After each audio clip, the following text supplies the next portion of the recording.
timer going. All right, well, the first thing I want to do is just thank you, Keith, for picking up this ballot. We were both here and on time, and just we're excited to get you. And also thank you to Leah. So far, even during the striking of the resolution, seemed extremely nice. So let's get to the resolution. The NFL regular season overtime rules should be changed. Let's go and look at a couple of terms with terms and criteria. The NFL meaning National Football League. The regular season overtime rules I'll define as the 10-minute sudden death overtime that is played in the NFL right now, and should be changed is, I'm going to say, replaced with a punt, pass, kick competition. The judging criteria today is going to be net benefits on player safety. So for a little bit of background on punt, punt, pass, kick. It's a three-player skills competition regarding those three things: punt, pass, and kick. And if you throw the ball 100 yards, but it bounces 10 feet from the center line, that's a 90-yard pass.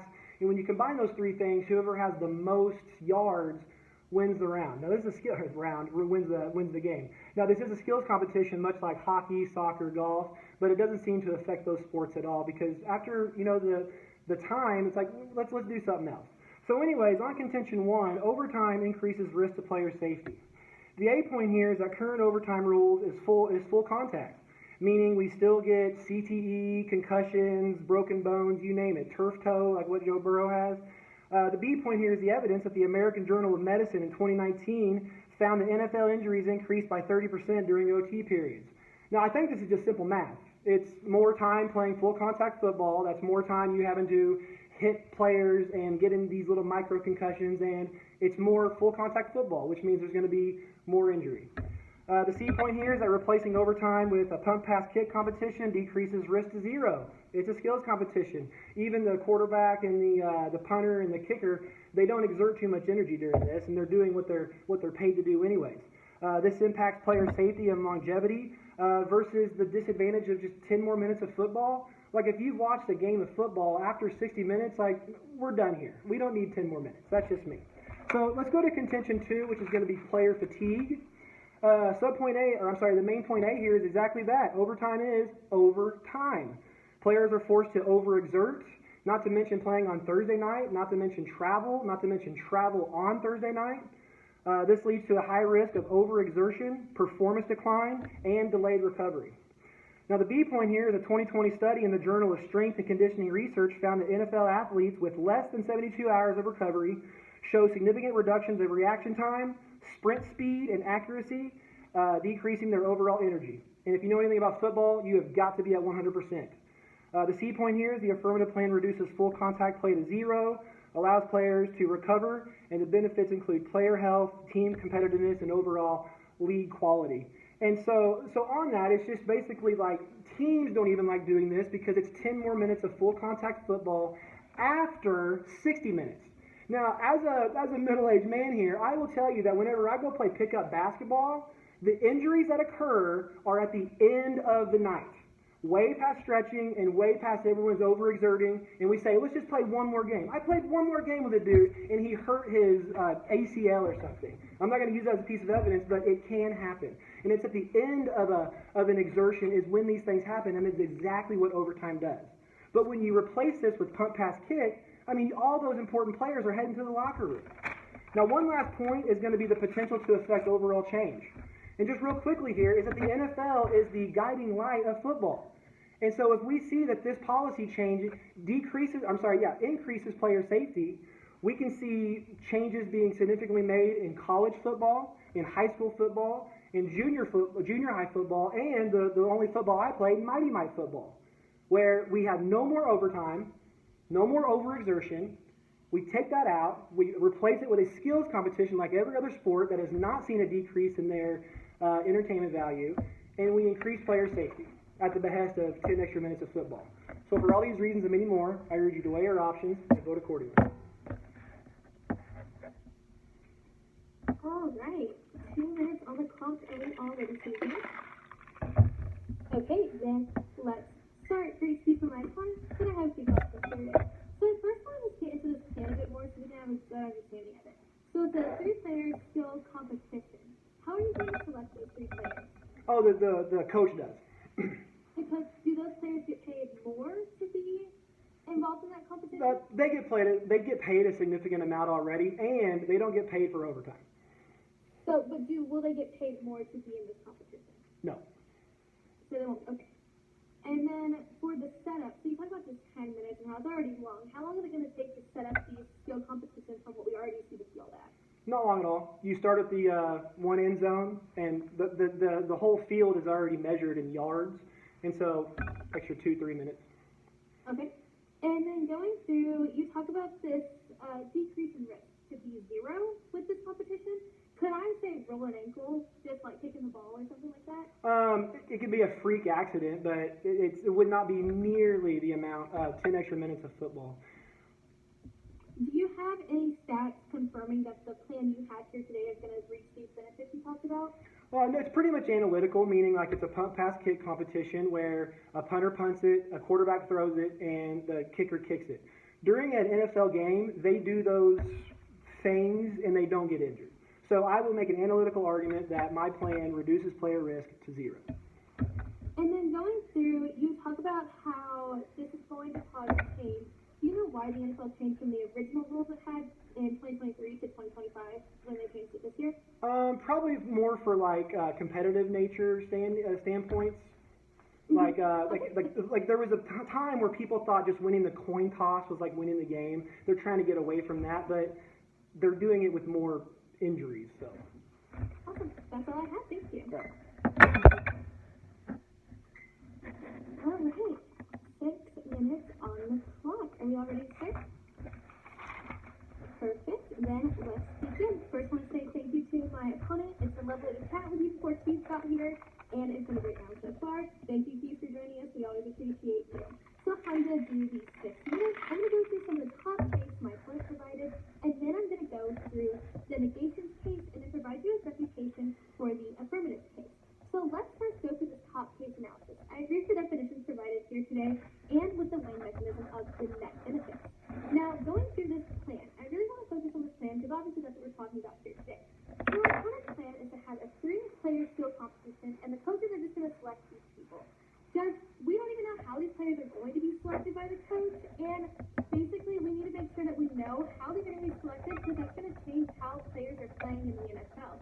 If we are selecting our quarterback, our wide receiver, and our kicker who've already played a 60-minute game and now they're the main focus and have to do extra work at the end just by themselves, that's also going to cause harm to the players. Now getting into my case, my first one is the status quo works.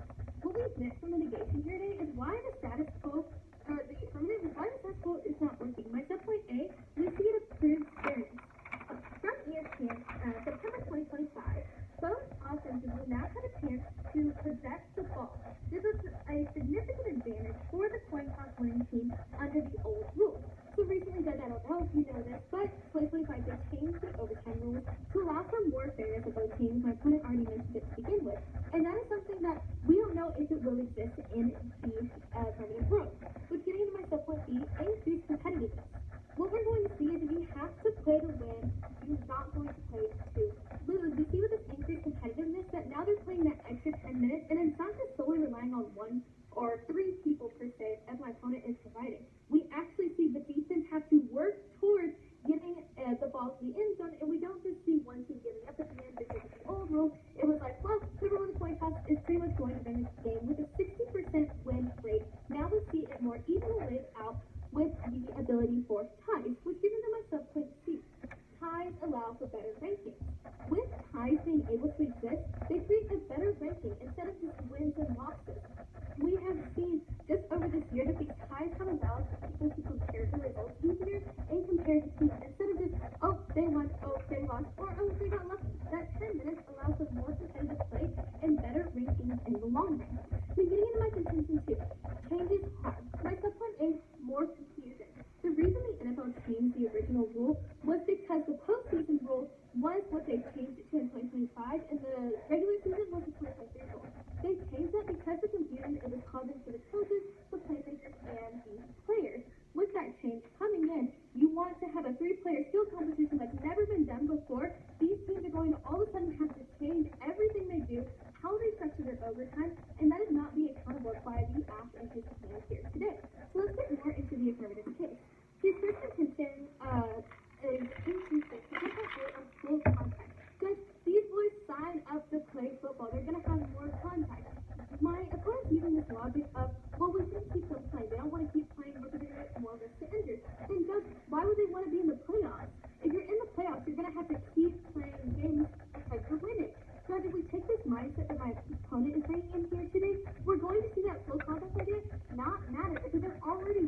play more and have that contact. My opponent hasn't brought up any source here today showing that they don't want this overtime time or how this is causing any negative effects to them.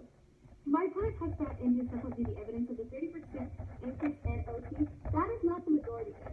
We see a 70% majority that does not have that injury happen. And also we see the idea that even in any type of world, accidents can happen. I know you've heard this many times, but accidents can happen all over the place. When I was playing basketball, I rolled my ankle in the first 30 seconds. Just because we see the policy does not guarantee results. And what the results we're seeing aren't even making a big difference, with only a minority of 30%. Now, getting into his subpoint C, again, with the decreased risk here, I just responded to this. We don't know when accidents are going to happen. Accidents could or not happen, but he has no source showing here today that there's an increased risk with the plan we currently have in place to these players, or how the 3-player skill competition will reduce it to 0. We need sources here today to confirm what we are saying. Yes, logical analysis is great, but that source provides that extra confidence to use us to vote in favor of a person. So getting into the second contention of the player fatigue. Again, we're missing sources on this. My opponent needs to show you here today how these players are being fatigued because of this. Because in the playoffs, we've seen that people play great. There's no issue with them playing more and more. Players, yes, you're going to get tired from doing more work, but we don't know if the 3-player skill competition is also going to overexert those star players. We have no idea what this plan is referring to regarding those players. And then his third contention of can cause change. Judge, the NFL actually went back to the changes they had because right now high school, middle school, college all use ties for many different reasons. And they changed the NFL back to those ties because it was more beneficial to the players, the team, and the coaches. And for all of those reasons, you should vote in favor of innovation for today's round.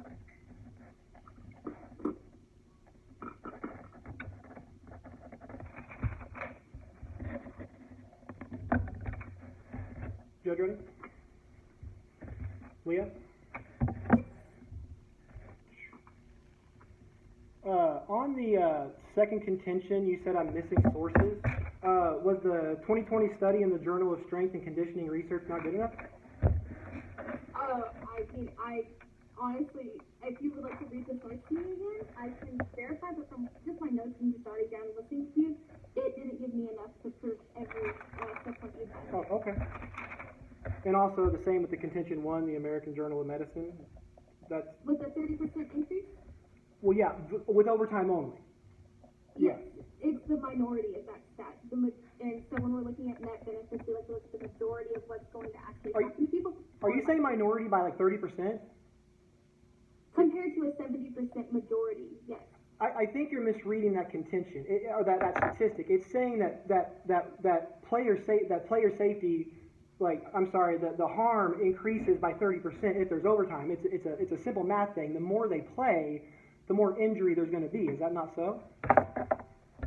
I mean, yes and no. You can have people who don't get injured. We're in with a hypothetical situation that we're going to see that every player get injured, and we also aren't seeing in the 3-player skill competition a 0% chance of injury if players are just going to get injured by playing more, based on your logic.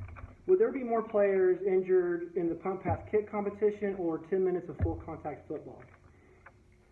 I don't know. Do you have a stat for that? I just feel like I need analysis. I think we could both just do analysis if that's okay with you.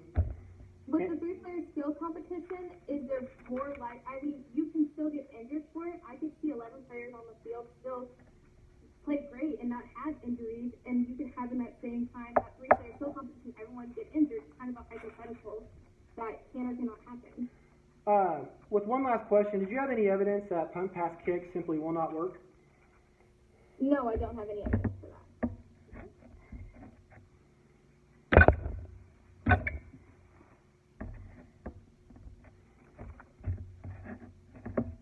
Judge ready? And Leah? All right, looking at my flow, I'm just going to go down her case and my case, starting the time now. All right, the first thing I want to do, Judge, is to thank you once again for attending this round. You've been around IPDA long enough. I'm sure you got about 1 million thank yous, and also thank you to Leah. Let's go ahead and go to her case and some of the main arguments she was making. She said that the current policy improves fairness. The overtime policy, I would say, one, my net benefit is going to be for player safety, not just fairness. I think player safety is going to be way better than that. But secondly, the skills competition doesn't hurt competitiveness. We see this in other sports, having skills competition, and these sports are seeing increasing in revenue, increasing in people watching. She says, let the defense play. My first response is there's no need for this in the skills competition. I think she fundamentally misunderstands what a punt pass kick competition is. It literally just involves three players. The rest of the players can go to the locker room if they want to. She says ties are better. Simply no, they're not. And they're not even easier to read. Win-losses versus win-loss tie. When you're figuring out who's going to be in the playoffs, because the Cowboys have a tie right now, there's going to have to be like, the Bengals have to lose and the Lions have to win. But if it's just wins, losses, it's much easier. She says there's confusion. First, there's no evidence that this is confusing. It's just punt pass kick. And secondly, punt pass kick has been accepted by the NFL since 1961. And ultimately, there's just no evidence that punt pass kick doesn't work. So let's go to my case.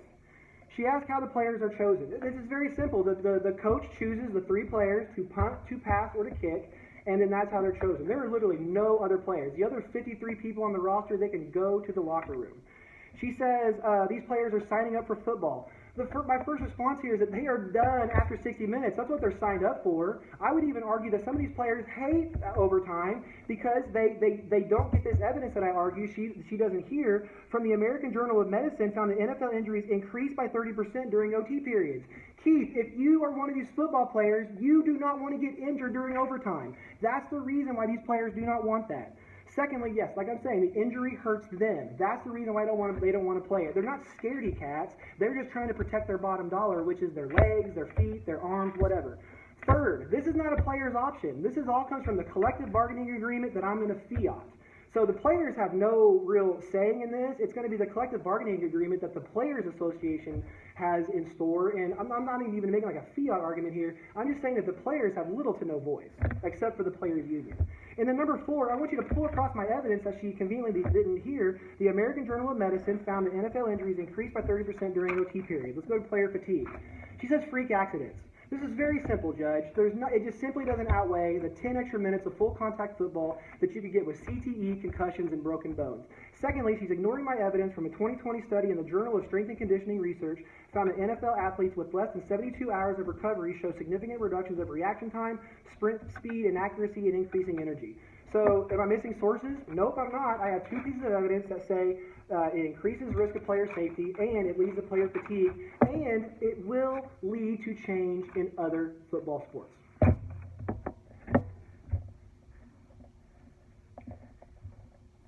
All right, 5 minutes on the clock. Are we both ready to begin?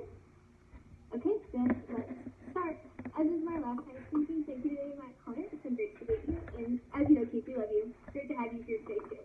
So, going through my last 5 minutes, I want to touch on a lot of these ideas that my opponent is bringing up, and then I'll go into voters for litigation for today's round. Let's first get into what my opponent is talking about. And I first off want to say I'm not conveniently missing information. Like, we talk fast, we talk a lot. It happens to me sometimes in this bit, so I'm not purposely trying to do that. So let's get into the 30-player skill competition. So I want to point out something very specific. We are still in overtime with this plan. This doesn't take away overtime. And so when we're talking about, like, there's a 30% increase in OT, but we don't know the stats of how this 3-player skill competition could increase injuries as well. Because what are we in good? Overtime still. They're still playing more time, and we don't even know how long this pass kick 3-player skill competition will occur. We also see here that there's probably a reason the NFL hasn't enacted that yet. It's been around for so long. It's because you don't get the full power of the team, and you also don't know how we are going to change going from 11-man football to just 3 people on the field at one time. Now, going into this idea that my opponent is talking about was my opponent is talking about this, like, player fatigue and how they're going to be overexerted and interfered with, like, future sports. Those 3 players that are going to be playing every single time in that 3-player skill competition are going to be very tired. It's going to decrease their performance if they're doing that same thing over and over. Where in 11-man people, you have more people to rely on. It's not your own effort being exerted every single time. And my opponent is still not giving us much more on how that 3-player skill competition is going to be chosen for these players. Again, he said, well, the coach is going to choose them. Who are we choosing? Are we choosing the most important people on the team? Are we choosing not the most important people? How are we getting them? And how are those 3 people going to encapsulate how good the team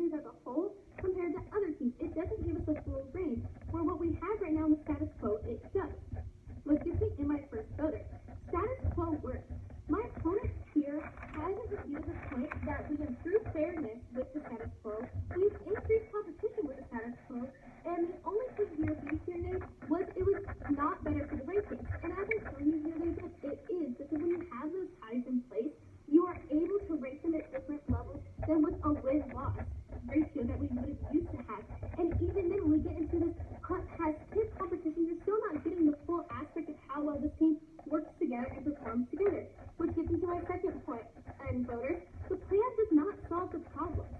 My opponent is coming in here with an analytical analysis of, well, this is going to happen, it's all going to work, it's all going to be perfect. But he doesn't have sources here today showing how this three-player skill competition specifically is going to reach these benefits. He talks about, well, 30% increase in overtime with the status quo we have right now. Judge, we will still be in overtime with the three-player skill competition, but you're still going to see these people work more and more and more and exert energy, especially if it's the same three. And we also are still going to see that we are going to see this risk in injuries. My opponent says, well, there's a 0% risk. Guys, we know this is not true. He doesn't have a source that says that this is 0% risk, and we've seen that accidents happen, things occur. This occurs in normal football, too. You don't know if the quarterback's going to throw his arm out that game. We have no idea, Doug. It's all hypothetical with that. Now, getting into my third voter of the title piece of verdict. Because my opponent has to show you here today why this is important and why we need to change this. And he also has to show you how you need to prove that there's going to be more benefits here today with the plan of the act. I've shown you today that we aren't going to unlock those benefits because we don't have any sources showing that that's actually going to occur. But what do we see from the negative side? We see actual sources saying that this is the status quo improves fairness, increases competition, and it's better for rankings. We also are seeing from the negative side that changes harm. So what my opponent wants to do is just change the policy now. We're ready to change it. That's not going to work. My opponent did not respond to my refutation about how this is going to take time to change. And now teams are going to have to restructure their entire way of how they play in one section of overtime. Again, with my opponent's plan, we're not seeing how long this is going to take. We don't know who these players are, if they're going to keep playing the same, and if they are the same players, and we don't know that there is a decreased risk of 0%. And for all those reasons, we should vote in favor of the negation for today's down. Thank you.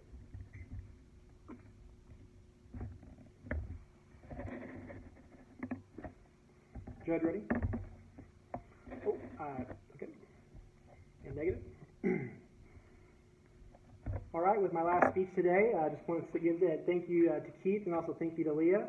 And I'll just go down her line by line and just give you the reasons why I'm going to be winning this round. She says it's still in overtime, and I'll just reiterate, Judge, it's one pass, one punt, one kick. There's no evidence. It's just analytical evidence. I'm not going to have evidence that says, players walking to the field is going to cause harms. Like, there's just some things that are just quite simple common knowledge. They're not going to get injured. I'm sorry.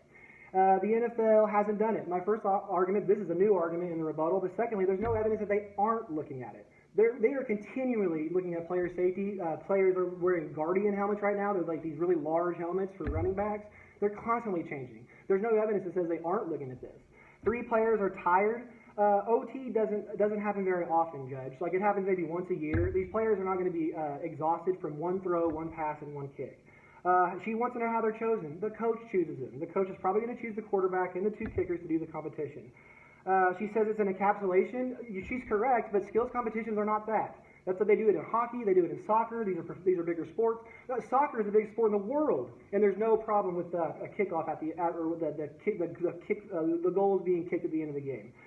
She says ties are better. I just got to disagree, Judge. I would hate a tie in debate. I want wins and losses, and it's not easier to keep track of that. Wins and losses are much easier. She says I have no evidence. I've read evidence twice now on all these arguments. There's no evidence that it wouldn't work. Remember, that argument's on solvency. A lot of her arguments are just simply that it's too complicated, Judge. The referees don't know what's going on. The announcers don't know what's going on. Judge, it's not. It's just a punt, pass, kick competition. And most of the time in these overtime rules, the referee goes out there and they say what the rules are. And they're probably going to say, we're going to have a kicking competition and a throwing competition, and the most yards wins. It's not that complicated. So in the judging criteria, we have net benefits.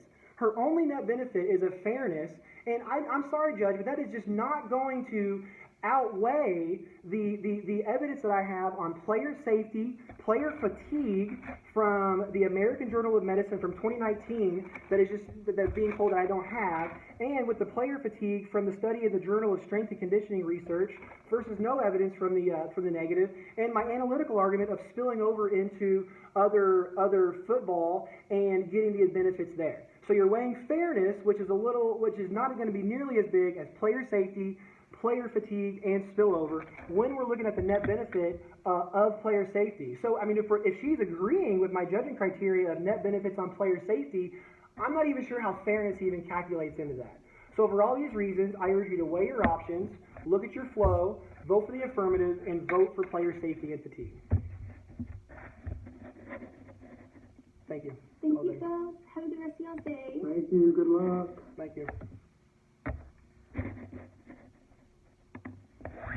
Well, I don't know about you guys, but I think I fucking ate that round.